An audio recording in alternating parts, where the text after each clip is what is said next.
नमस्कार. The deep डाईव्हमध्ये आपले स्वागत आहे. आज आपण बिहारमधल्या वैद्यकीय शिक्षणाच्या जगात जरा डोकावून पाहणार आहोत. म्हणजे MBBS आणि इतर कोर्सेसबद्दल बोलूया. आपल्याकडे काही माहिती आहे, काउन्सिलिंगच्या सूचना, कॉलेजेसची लिस्ट, फी स्ट्रक्चर आणि काही काय म्हणतात त्याला लेटेस्ट न्यूज पण आहेत. आजचा आपला उद्देश हा आहे की बिहारमध्ये मेडिकल ॲडमिशन मिळतं कसं याची एक स्पष्ट कल्पना यावी. तर मग सुरुवात करूया का? बिहारमध्ये मेडिकल ॲडमिशनसाठी मुख्य परीक्षा कोणती आहे आणि हे सगळं कोण मॅनेज करतं? नक्कीच. बघा, बिहारमध्ये मेडिकल कोर्सेसच्या ॲडमिशनसाठी नीट UG हीच एकमेव एंट्रन्स एक्झाम आहे. ॲडमिशन पूर्णपणे तुमच्या नीटच्या रँकवरच ठरतं.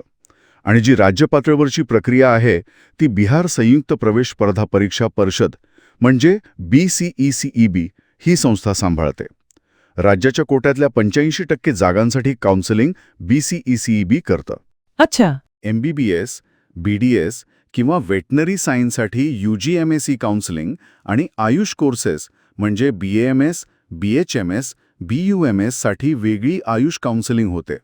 हे सगळं BCECBच्या वेबसाईटवर bcecboard.bihar.gov.in इथेच होतं. म्हणजे नीट नंतर या वेबसाईटवर लक्ष ठेवावं लागेल. बरं, एक नेहमीचा प्रश्न असतो की बिहार हे ओपन स्टेट आहे की क्लोज्ड, म्हणजे बाहेरच्या राज्यातले विद्यार्थी अर्ज करू शकतात का? हा खूप महत्त्वाचा मुद्दा आहे खरं तर. बिहार हे प्रायव्हेट मेडिकल आणि डेंटल कॉलेजेससाठी ओपन स्टेट आहे. अच्छा. म्हणजे असं की इतर राज्यातले विद्यार्थीसुद्धा बिहारच्या स्टेट काउन्सिलिंगमध्ये भाग घेऊ शकतात आणि इथल्या प्रायव्हेट कॉलेजेसमध्ये ॲडमिशन घेऊ शकतात. ओके. त्यामुळे साहजिकच प्रायव्हेट कॉलेजेसमध्ये स्पर्धा जास्त असते, पण सरकारी कॉलेजेसच्या ज्या 85% जागा आहेत त्या फक्त बिहारच्या मूळ रहिवाशांसाठी, म्हणजे ज्यांच्याकडे बिहारचं डोमिसाईल आहे त्यांच्यासाठी राखीव असतात. समजलं. फक्त बिहारच्या लोकांसाठी. हो, आणि उरलेल्या 15% सरकारी जागा MCC मार्फत ऑल इंडिया कोट्यातून भरल्या जातात. ओके. आता समजा नीटचा निकाल लागला, मग पुढची प्रक्रिया कशी असते? स्टेप बाय स्टेप काय करावं लागतं? हां, नीटमध्ये पात्र ठरलेल्या विद्यार्थ्यांना सगळ्यात आधी BCECBच्या पोर्टलवर जाऊन रजिस्ट्रेशन करावं लागतं. त्यात मग सगळी माहिती भरणे, तुमचे फोटो, सही अपलोड करणे आणि काउन्सिलिंग फी भरणे. फी किती असते साधारण? सर्वसाधारण गटासाठी म्हणजे UR, EWS, BCEBC साठी साधारण 1200 रुपये आणि SC, ST, EWQ साठी 600 रुपये असते. आणि हो, काही केसेसमध्ये विशेषतः प्रायव्हेट कॉलेजसाठी अर्ज करत असाल तर सिक्युरिटी डिपॉझिट पण भरावं लागतं. Security deposit? हां, ते किती असतं? ते साधारणपणे 2 लाख रुपयांपर्यंत असू शकतं. बापरे, 2 लाख? हो, ही रक्कम जागा नक्की करण्यासाठी असते. नियमानुसार प्रवेश घेतला नाही किंवा प्रक्रिया पूर्ण झाल्यावर ती परत मिळते. अर्थात त्याचे नियम नीट तपासावे लागतात. बरोबर. 2 लाख ही मोठी रक्कम आहे, त्यामुळे नियम माहीत असणं गरजेचं आहे. बरं, मग रजिस्ट्रेशन झालं, फी भरली, पुढे काय? त्यानंतर मग विद्यार्थ्यांना त्यांच्या रँकनुसार आणि पसंतीनुसार कॉलेजेस आणि कोर्सेस निवडायचे असतात. त्याला चॉईस फिलिंग म्हणतात. कॉलेजेसची लिस्ट निवडायची. हो, आणि मग ती लॉक करायची. मग BCECB तुमचा नीट रँक, तुमचा प्रवर्ग आणि तुम्ही भरलेला पसंतीक्रम बघून जागा वाटप करते. जागा मिळाली की मग ठरलेल्या वेळेत ओरिजिनल डॉक्युमेंट्स घेऊन व्हेरिफिकेशन आणि ॲडमिशनसाठी हजर राहावं लागतं. आता बिहारमध्ये जागा किती आहेत MBBS, BDS आणि आयुष कोर्सेससाठी? आणि कोणती कॉलेजेस जास्त फेमस आहेत? बिहारमध्ये MBBS साठी साधारणपणे 21 कॉलेजेस आहेत.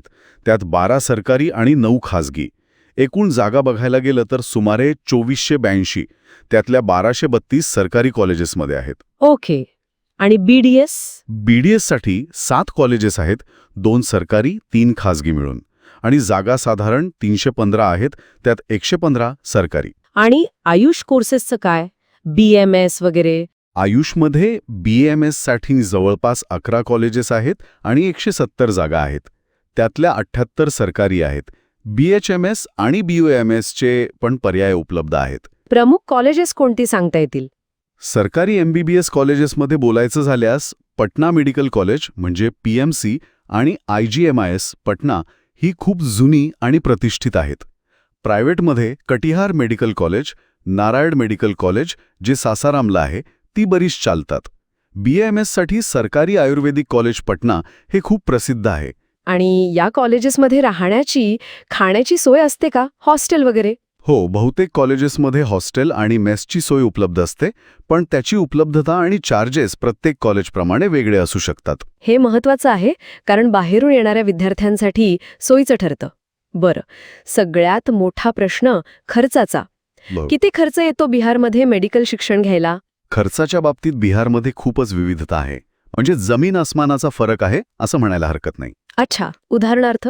आता बघा, सरकारी आयुर्वेदिक कॉलेज पटना इथे BAMSची वर्षाची फी फक्त 3,000 ते 19,000 रुपये असू शकते. फक्त इतकी? हो, पण दुसरीकडे खाजगी BMS कॉलेज वर्षाला 3 लाख ते 4.5 लाख रुपये सुद्धा घेऊ शकतात. अरे देवा! तसंच सरकारी होमिओपॅथी कॉलेज आहे मुझफ्फरपूरला RBTS म्हणून.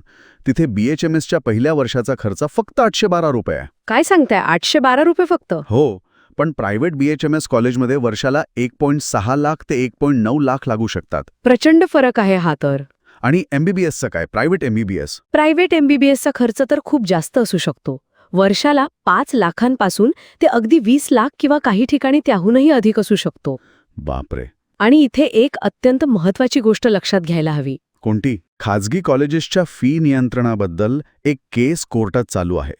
त्यामुळं BCECBने सुद्धा त्यांच्या नोटिफिकेशनमध्ये स्पष्ट केलंय की फी स्ट्रक्चरची जबाबदारी त्यांची नाही. त्यामुळे विद्यार्थ्यांनी ॲडमिशन घेण्याआधी त्या कॉलेजकडून फीची अगदी नीट लेखी खात्री करून घ्यावी. ही खूप महत्वाची सूचना आहे.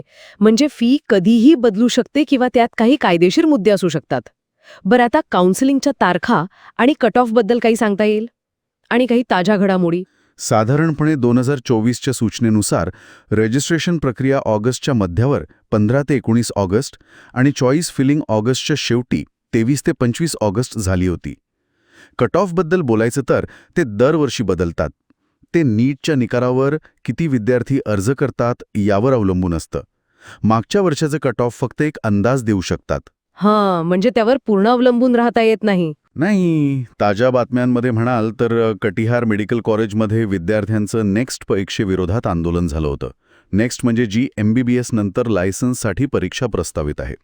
आणि दुसरी महत्त्वाची बातमी म्हणजे खाजगी कॉलेजेसच्या फी स्ट्रक्चरवरचा कोर्टातला खटला, ज्याचा आपण उल्लेख केला. त्याचे परिणाम काय होतात याकडे लक्ष ठेवावं लागेल.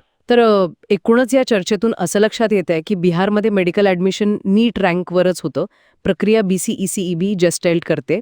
खाजगी कॉलेजेसमध्ये इतर राज्यातले विद्यार्थी येऊ शकतात, पण सरकारी जागा फक्त बिहार डोमिसाईलसाठी राखीव आहेत.